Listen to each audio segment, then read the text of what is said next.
quiero primero agradecerle, antes que todo, a Rolando Alum, que le pedí un pequeño espacio para presentar el libro y nos dio esto. Así que cuando le van a pedir algo a Rolando, tengan cuidado. Y agradecerles a todos su presencia aquí. Un sábado de nieve a las 10 de la mañana, que yo sé cuánto sacrificio cuesta eso, y las caras de ustedes lo dicen, unas más que otras. Y agradecerle a mis compañeros aquí de presentación, a José Ignacio Domínguez, que fue uno de los autores del libro, y a Orlando Luis Pardo Lazo, que no fue uno de los autores del libro. Que no fue que no entró, no clasificó por una cuestión de edad. Entonces, por juventud. Por joven. Es joven, no por otra cosa. Nada, si quieres empieza tú. Sí, bueno, muchísimas gracias. Qué buen espacio aquí, reunirnos un ratito, moviendo aquí el teléfono. Ahí está bien, ¿no? Qué cosa. Es básicamente una conversación, ¿no? Entre todos nosotros, tenemos como una hora más o menos. Yo, bueno, soy editor de Hipermedia, aunque no soy el que hace los libros como tal, pero bueno, pasan por mí los chismes, la calidad del material que está dentro, y bueno, me entusiasmó muchísimo desde que Laslao me hizo llegar, igual que Enrique, lo que estaba pasando con el libro, contactando autores por aquí y por allá, los pequeños dilemas, los pequeños sí y los pequeños no que nos damos entre cubanos a la hora de todo proyecto editorial o que nos traiga juntos a un nicho determinado, ¿no? Entonces, bueno, yo tengo un pequeño texto de 2 minutos que voy a leer para no perder la costumbre de escribir la palabra escrita, pero básicamente abrimos una conversación con las personas que pensaron el libro. Tal vez Enrique pueda leer parte de su prólogo, pero en cualquier caso abrimos a preguntas y después, por supuesto, a preguntas también al público, ¿no? El texto mío es también un poco recordando el famoso texto de Ponte que leyó en Guayú una vez sobre la tempestad, ¿no? Tratando de ficcionalizar una historia que se convierte como una especie de ritornello o sonsonete, ¿no? De qué se trata esta historia, que es la historia, bueno, de una nación, de muchos individuos, de algo fallido, de algo feliz. Y entonces, bueno, es más bien como una especie de, me perdonan la afectación poética para un libro que es de prosa y de pensamiento, que es una de las cosas más importantes que me parece y que yo nunca he podido hacer bien, nunca he podido pensar bien, siempre pienso a patadas un poco. Una historia que transcurre al compás de la guerra que nos acompaña como un mantra científico materialista al pueblo cubano. Una historia de constructores soldados que se inmolan en la radio nacional abrazados a la bandera de la patria como mortaja. Una historia de nuestra enésima vanguardia artística e intelectual, en quienes un poder a perpetuidad no confió, ni siquiera como aquellos ingenieros de alma soñados por el comunismo real. Una historia de contrabando de drogas y dólares a título del Estado, como resistencia y supervivencia contra nuestros enemigos externos e internos, nosotros mismos, que de década en década aspiran a asfixiar la nación cubana.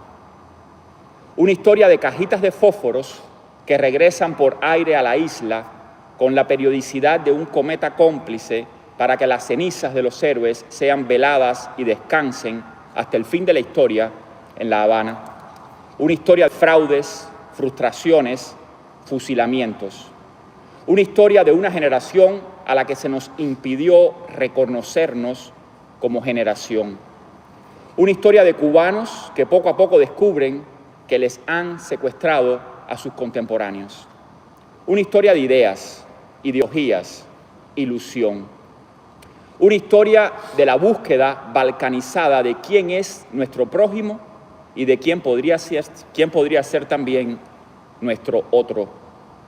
Una historia del tiempo humano que iba a durar para siempre hasta que de pronto fue un tiempo humano que nunca existió. Una historia de palabras no pronunciadas que permanecen en estado de impesantez, porque las tribunas públicas donde debieron encontrarse y enamorarse resultaron ser tribunales revolucionarios. Una historia de aceptación y silencio, una historia de aburrimiento y bondad.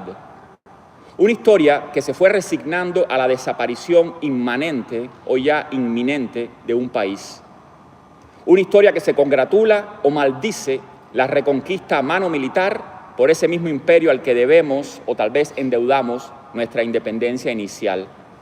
Una historia que se quedó a la intemperie hasta de la imaginación, sin casa a donde escapar cuando llegue el apocalipsis colectivo o más humildemente nuestra vejez individual. Porque los exilios del cuerpo son reversibles, pero los destiempos del alma no lo son tanto. Una historia como un archivo atroz de la nostalgia íntima o de una justicia de puertas adentro. Una historia de reconstrucción del pasado para pasar por encima a un presente precario. Este teatro a medio camino entre la arqueología de la utopía y la ciencia ficción distópica. Una historia de las décadas y la decadencia. Una historia de la asfixia. Una historia del amor de los cubanos a Cuba, a pesar de Cuba, a pesar de los cubanos, a pesar del amor de los cubanos a Cuba.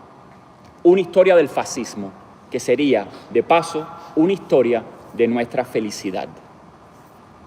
Entonces, esa historia, que puede ser tantas cosas y es todas a la vez y no es ninguna, calidoscópica, como se llamaba antes, o ortoédrica, todas estas figuras geométricas, ¿no? De alguna manera este libro, este ladrillo cuneiforme, para menos lesamiano, pues trae un poco similar a la antología del compañero que me atiende, una serie de voces en las cuales traerle cualquier narrativa o imponerle la silla de montar de este libro es esto y es lo otro y es aquello, pues siempre es una violencia, ¿no? Porque creo que los compiladores, los editores, desconocen básicamente, más allá de ciertas líneas, a dónde puede terminar este libro, si necesita una segunda parte, si este libro es más importante que el libro de los excluidos por este libro, porque faltan personas que no quieren estar en este proyecto conmigo o con él o con el otro, o que no creen que este proyecto es meritorio, toda vez rebasada el primer cuarto de un siglo, que es el siglo XXI, que es donde la Revolución Cubana ya comienza a ser un fenómeno del pasado, que no les interesa a nuestros hijos y nietos. Es como hablar ahora de las características de la década de los 80 en el siglo XIX, la novelística, empieza a ser un fenómeno que para nosotros es vigente, es visceral, y uno ve alrededor de uno cubanos, tan cubanos como nosotros y como Las Palmas, que se trata de un fenómeno que es cómico, es mamá y papá, que cada vez que llegan los amigos en Navidad o se ponen a hablar de lo mismo y de lo mismo una y otra vez. O sea, toda esta energía, pero sin trivializar el hecho de que es un libro donde hay mucho pensamiento, donde hay mucha memoria y donde se solidifica una serie de coordenadas para, bueno, un poco de esto entre los que creemos que más en la poesía o más en tratar de reconstruir una narrativa nacional, bueno, pues, ¿qué hacer con esto? Me parece un pretexto formidable, ¿no?, para abrir una conversación y que básicamente vamos a disfrutar entre los que estemos acá, cubanos y no cubanos. ¿Okay? Entonces, Enrique, si tú, por favor, puedes abrir a lo que tú quieras y después establecemos un diálogo, ¿no? Pero bueno, lo más básico es decir de qué es el libro. Sí. El libro, como tú dices, por lo menos es eso, una historia. Y no sé si es una historia de una generación, aunque lo es también. Uh-huh. Porque, es decir, la generación que... de hecho, hay más de una generación metida aquí, ¿no? Son gente de diferentes edades, de diferentes momentos de su vida, coincidiendo con este momento que empieza, a grosso modo, con un congreso de partido y termina con un fusilamiento. El congreso de partido fue el congreso de partido del PECUS, en marzo del 86, que es el que da inicio a la idea de la perestroika. La campaña para la perestroika, para los más jóvenes, era un plan de reformas dentro del socialismo soviético y que aspiraba y que de alguna manera generó un efecto dominó en todo el mundo, lo que llamaba el bloque soviético, el mundo socialista o en Europa del Este, cuando al comprobar que no serían reprimidos sus deseos de cambio, como había pasado antes en Hungría en el 56 o en Checoslovaquia en el 68, terminaron liberándose de vamos a decir, el yugo comunista, para decirlo en el lenguaje de la Guerra Fría. En Cuba, que tenía geográficamente estaba distante de eso, y que Fidel Castro no estaba interesado en lo más mínimo en ningún cambio. Este fenómeno se recibió de una manera cauta, por supuesto, pero la cautela no solo fue en el sentido de no querer cambiar, sino también en el sentido de hasta cuándo podemos reprimir, ¿no? Esto es una lectura, vamos a decir, política o histórica de la zona. Mientras tanto, estaba una vieja generación o varias generaciones, como tantas, ¿no? Estábamos viviendo esos momentos y de pronto nos estábamos dando cuenta que las esposas están un poquito más ligeras, ¿no? El yugo menos pesado. Y entre eso y las ganas que tienen todas las generaciones de cambiar el mundo, hacer cosas, empezaron a pasar cosas que antes eran impensables. Visto, digamos, un poco a vista de pájaro, el totalitarismo que se impuso en Cuba desde aquella frase de dentro de la revolución todo y contra la revolución nada. Porque cuando dice contra nada, no solo el problema es que es contra, sino que dentro todo. O sea, no hay ningún espacio fuera de la revolución. Lo cual quiere decir, están decretando la anulación de la sociedad civil cubana. Sociedad civil es aquello que existe fuera del Estado, fuera del gobierno, fuera del sistema. Bueno, eso desapareció más o menos por aquellos días. Y esa es la frase, digamos, lo que va en la lápida de la sociedad civil cubana. Sin nosotros saberlo, sin pretenderlo siquiera, con el deseo, había una palabra que estaba clara, generalmente no se hablaba de dictadura ni de totalitarismo, sí se hablaba de democracia, se hablaba de democratización, ¿no? Asumía que el socialismo era democrático, pero no lo suficiente, y es todo el mundo sí hablaba de eso, porque Glasnost, de hecho, uno lo traducía como, no solo como transparencia, lo traducía como, Glasnost es la otra palabra que va junto con la perestroika, ¿no? Que en ruso sería transparencia, pero nosotros realmente lo traducimos como democratización, ¿no? Democratización empezando por los medios, los medios de prensa, los medios en general y el resto de la sociedad, ¿no? O sea que esto ni siquiera es una historia de un movimiento cultural, que también lo es, ¿no? Aquí hay un movimiento cultural, un movimiento artístico, pero también hay un movimiento social y un movimiento que abarca las universidades. Hay una sección dedicada a esa experiencia dentro del mundo educativo. Hay una dedicada a la experiencia dentro del mundo de la religión católica. Hay incluso otras visiones, tanto de gente que vivió la perestroika en la Unión Soviética, cubanos que vivieron la perestroika en la Unión Soviética, como el caso de una cubanoamericana que es Coco Fusco, que vio este fenómeno desde afuera, ¿no? Entonces, de alguna manera, ahí entran todas estas cosas caleidoscópicas, poliédricas, ¿no? La idea de que no solo el libro ofrece diferentes versiones de este momento, de diferentes disciplinas o espacios, sino también desde diferentes puntos de vista, ¿no? Y diferentes ejes, ¿no? Entonces, más o menos el libro va por ahí.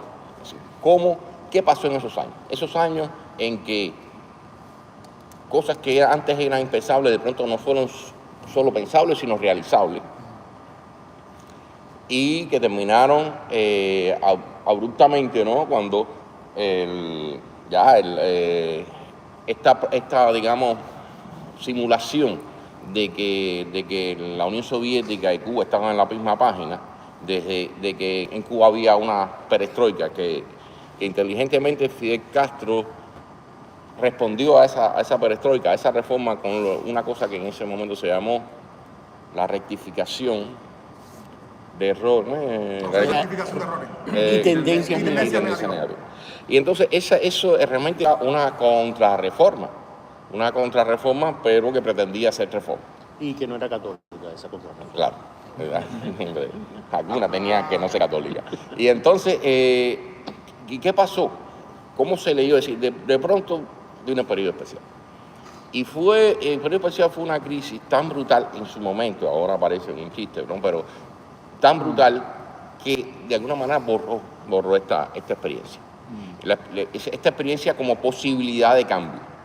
Y como se leyó desde entonces la perestroika Sí, no, cualquier efecto de la perestroika en Cuba se borró de la historia. Pero como se leyó la perestroika, es algo así como: las reformas solo traen miseria, ¿no? Esto es un libro un poco para decir, no, hubo una posibilidad y una necesidad de reforma, y que pasaron en el plano cultural, por lo menos, y en el plano de los medios y en las universidades, pero que al ser frustrado trajo todo lo demás, ¿no? Porque básicamente la crisis se produce no por los cambios, sino por una resistencia a los cambios. Más o menos esa es la historia básica que cuenta este libro. Que el final lo delata el mismo título, El túnel al final de la luz, ¿no? La idea de que había una esperanza de que hubiera cambio, y esa esperanza se frustró, ¿no?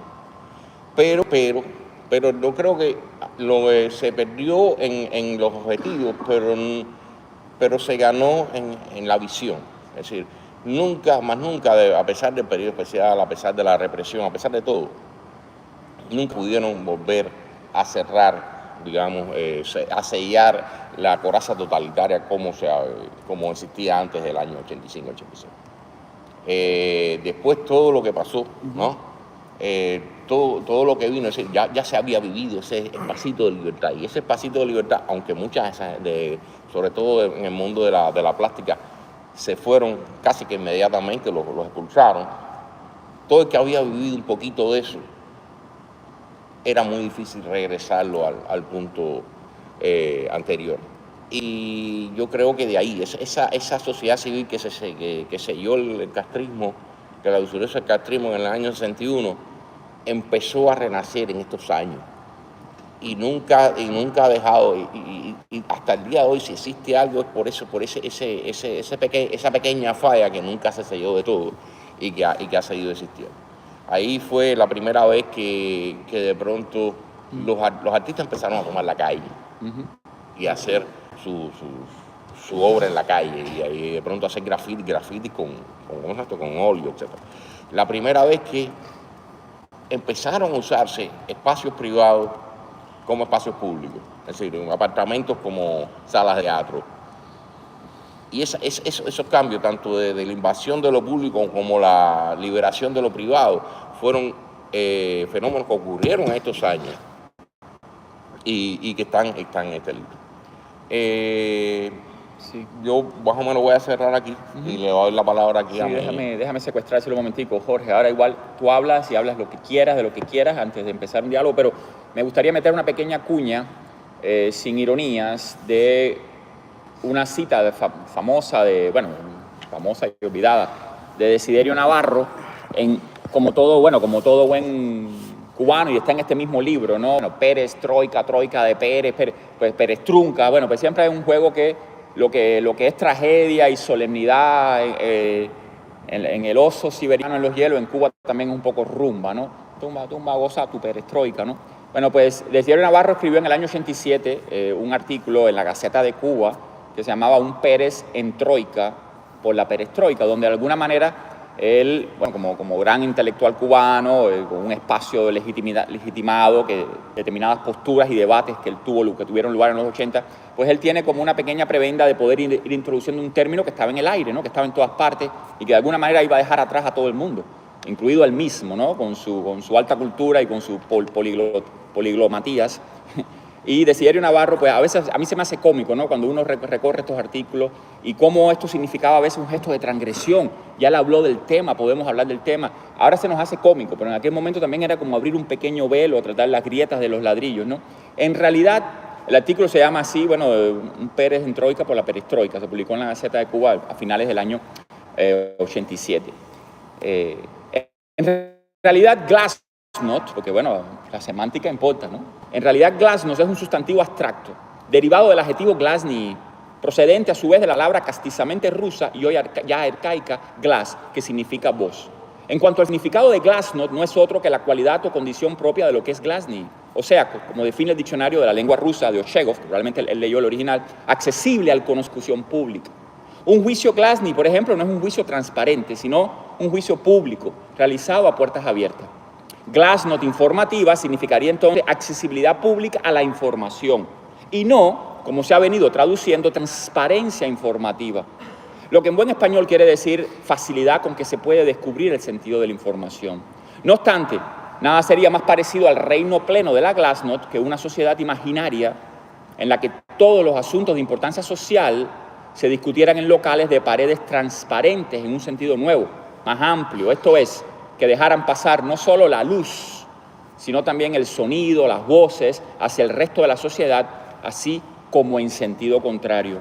Solo sobre la base de esa acepción acústica traslaticia, la palabra transparencia, por una segunda traslación de transitabilidad sonora o comunicativo-social, sería una traducción válida de Glasnost, concepto ligado, hasta por su etimología, al diálogo y no a la contemplación. Más allá de la seriedad y de mi ignorancia supina, que es lo que yo soy, un ignorante y un bárbaro, pero no deja de ser cómico. Esto parece, y como no está aquí lo podemos mencionar, esto parece un monólogo de Eduardo de Llano, ¿no? Jugando con las palabras y no sé qué, no se sabe qué coño dijo él ahí, pero es una ignorancia mía, él está muy claro en lo que está diciendo, pero es una manera de negociar con la alta cultura, desde cierto investimiento, no desde la plebe, no desde la disidencia, tira huevos y tira piedras y pone carteles que no saben ni escribir, ni son periodistas, ni un carajo, no desde la plebe, sino desde cierta alcurnia semántica, etimológica, ir introduciendo unos conceptos para que no se asuste Fidel.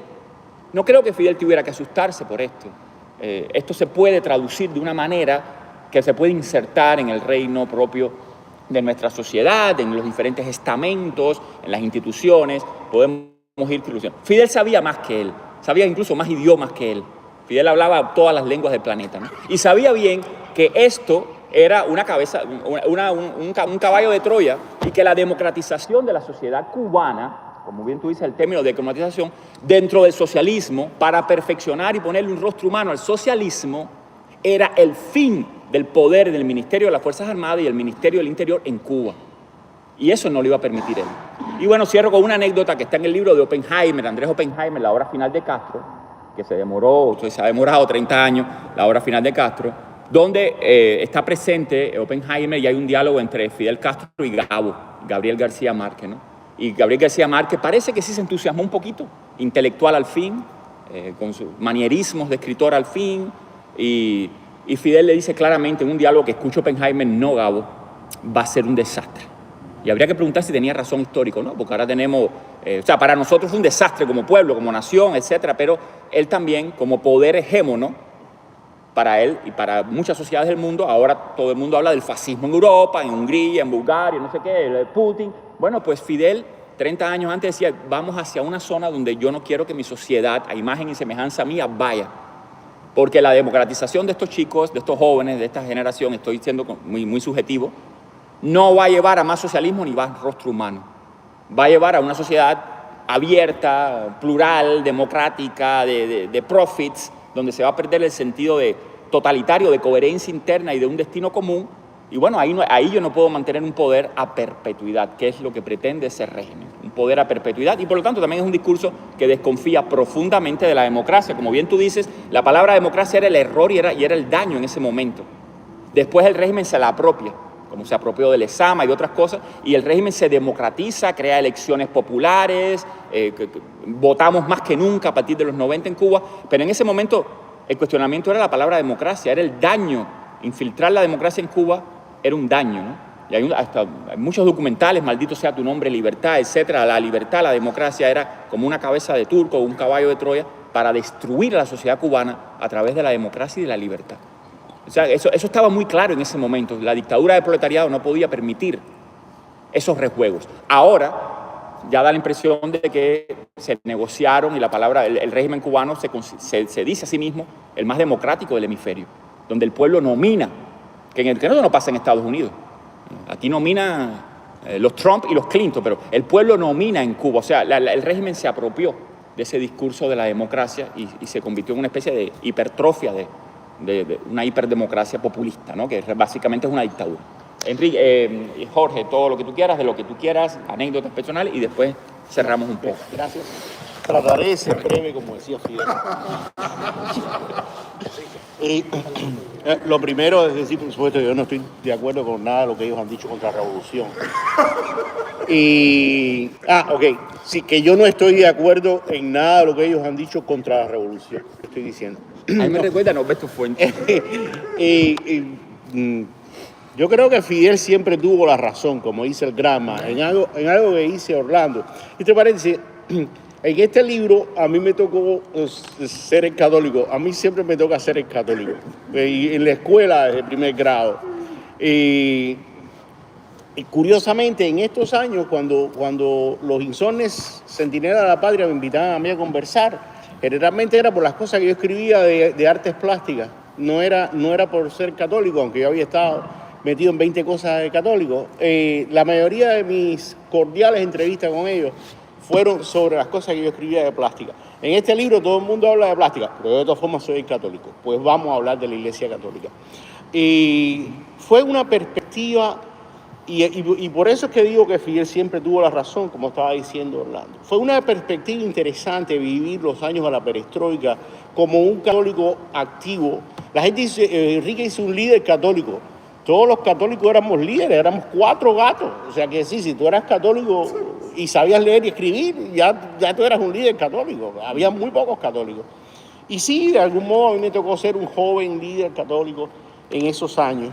Y para mí lo curioso de la perestroika, y vuelvo a la frase, Fidel siempre tuvo la razón, es que en los años, en mi texto, yo lo que hablo es que en los años anteriores, justamente, en los años anteriores a la perestroika, la Iglesia Católica en Cuba hace una cosa que se llamó la reflexión eclesial cubana, que era una especie de consulta popular a nivel de parroquia, primero, o sea, de cada parroquia, de cada iglesia, después a nivel de vicarías, que eran como las regiones, digamos, después a nivel diocesano, que eran las provincias, y después a nivel nacional.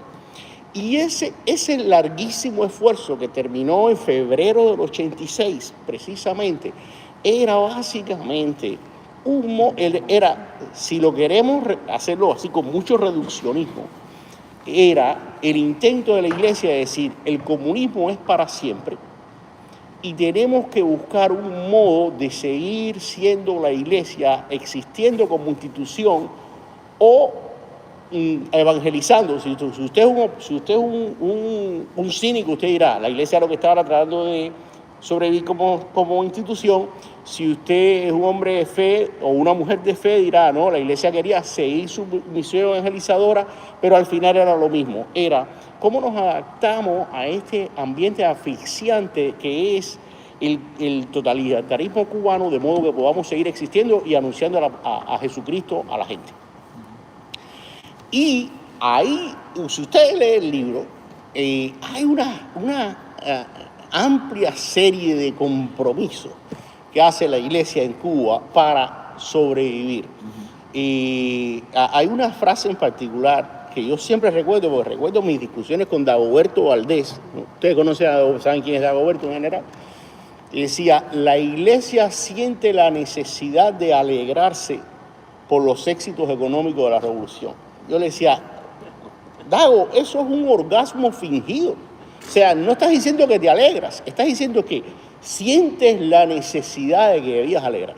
Para mí la frase es el ejemplo de ese documento de 300 páginas, donde la Iglesia intentaba acomodarse. Me recuerda a Mandani diciendo ahora que absolutamente no apoya la represión, para no decir condeno la represión. No voy a permitir presentismos. Sí, dale. Y entonces, en ese momento, durante ese proceso en el que yo participo activamente, había, creo yo, 3 tendencias dentro de la Iglesia Católica, dentro de la gente que íbamos a la Iglesia. Una, lo que considero yo una exigua minoría de gente que realmente pensaba que la revolución el socialismo cubano era un sistema más justo del capitalismo y más cercano al ideal del cristianismo, a pesar de todos los abusos y de las faltas de libertad que había en Cuba. Había un grupo al que yo pertenecía y que yo creo que era la mayoría, que decía el comunismo es un horror, es intrínsecamente perverso, como dijo el Papa Pío XI, pero aquí hay que adaptarse para sobrevivir. Es imposible irle de frente al monstruo. Y había otro pequeño grupo en ese momento que estaba convencido de que el comunismo era intrínsecamente perverso y que había que hacer todo lo posible por destruirlo, que ese era el deber ético y moral de cualquier persona. Yo tengo el testimonio, que lo cuento ahí. En el año 86 estuvimos un grupo de gente, 5 personas, que estuvimos encargados de hacer la recopilación de todas las opiniones vertidas en las parroquias de La Habana. Cuando digo Habana es lo que hoy sería Habana, Artemísima y Abeque, ¿no? Y hacer un documento síntesis. De las 5 personas, 3 eran Osvaldo Payá, Ofelia Acevedo, que se hicieron novios en esos meses, y yo. Éramos 3 de las 5 personas. Y por supuesto, Osvaldo y yo hablamos extensamente, nos reuníamos tres noches por semana durante varios meses. Y Osvaldo Payá fue la primera persona en Cuba en el año 85 que me dijo: esto no tiene arreglo y esto es destruible y hay que destruirlo. Este sistema hay que destruirlo. Fue la única persona, ya, una persona con nivel, estoy hablando de, a lo mejor hay un borracho en mi pueblo que me lo hubiese dicho. O sea, un tipo diciéndolo muy seriamente. Fue la primera persona que yo oí en Cuba decir eso. Y yo en ese momento no estaba en esa posición de Osvaldo. Yo era tan gusano como Osvaldo, pero yo no pensaba que era viable destruir el comunismo. Y ese momento, y yo trato de describirlo ahí, en que la iglesia se está preparando para adaptarse, culmina en el ENEC. Y usted lee el libro del ENEC, que es el plan para los próximos 30 años. ¿Qué vamos a hacer de ahora en adelante? Al otro día de concluido el ENEC, el Encuentro Nacional Eclesial Cubano, en febrero del 86, Fidel Castro sale en un avión de La Habana para ir a Moscú al Congreso del PECUS, que Enrique comentaba, donde se anuncia la perestroika. Entonces lo que yo hago en mi escrito es un análisis de cómo las actitudes de los jerarcas eclesiásticos comienzan a cambiar a partir de ese momento.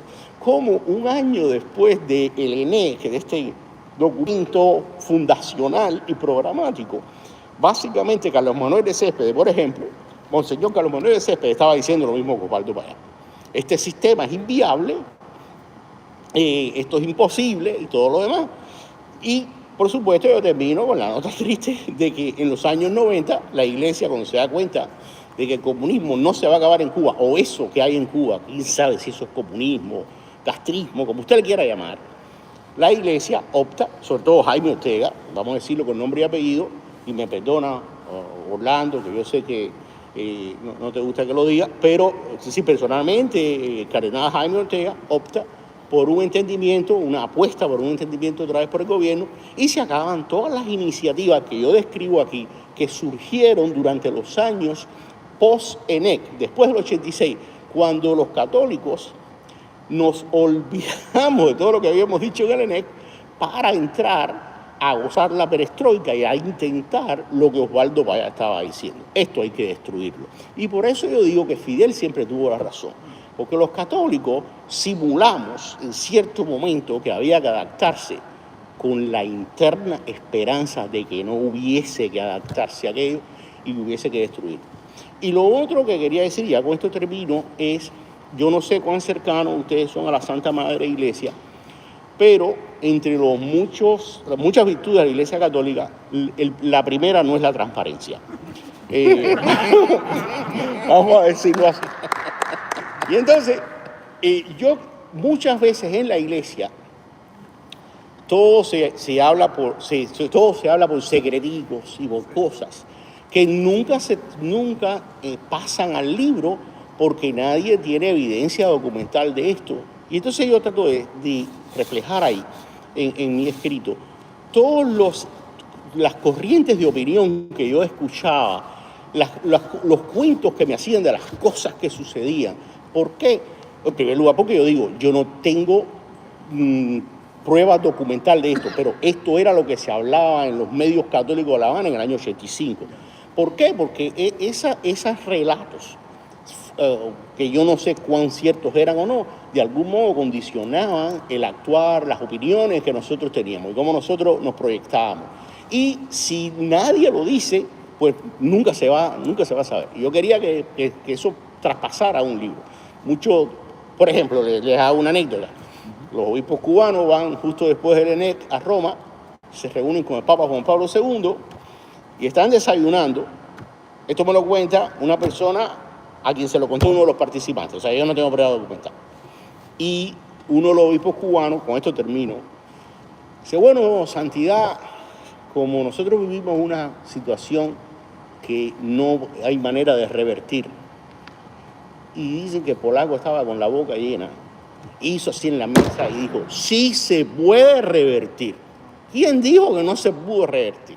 Entonces, esta historia me llega a mí, y yo no sé si es cierta, o sea, confío totalmente en la persona que me hizo la historia, yo la cuento ahí, ¿no? Ese tipo de historias que se contaban dentro de la iglesia en Cuba condicionaban muchas veces las opiniones y el actuar que nosotros teníamos, y nunca nadie las cuenta en el libro porque no hay prueba. Bueno, alguien tenía que contar esa historia, digamos, ¿no? Y en ese sentido le agradezco a Enrique que me haya pedido, porque me dio la oportunidad de pensar en este proceso. Y sí, Fidel tuvo siempre la razón, nosotros éramos traidores a la revolución y lo que queríamos era acabar con el comunismo. Por supuesto que sí, Fidel tenía la razón. Gracias.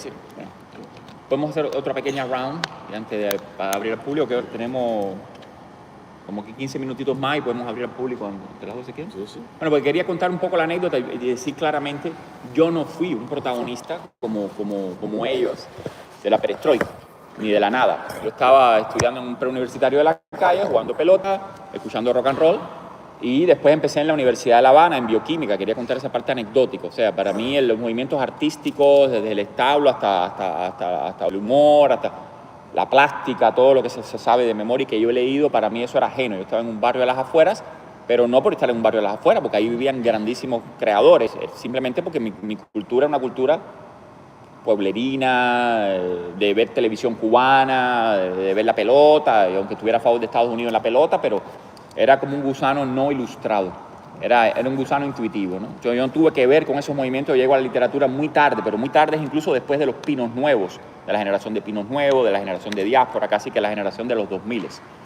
Pero bueno, quería contar brevemente, ¿no? Porque en esa época llega como y en varias partes del libro esta luz se convierte en eso, al final de la reunión con los periodistas, como una oscuridad, como un manto que cayó un poco siniestro, ¿no?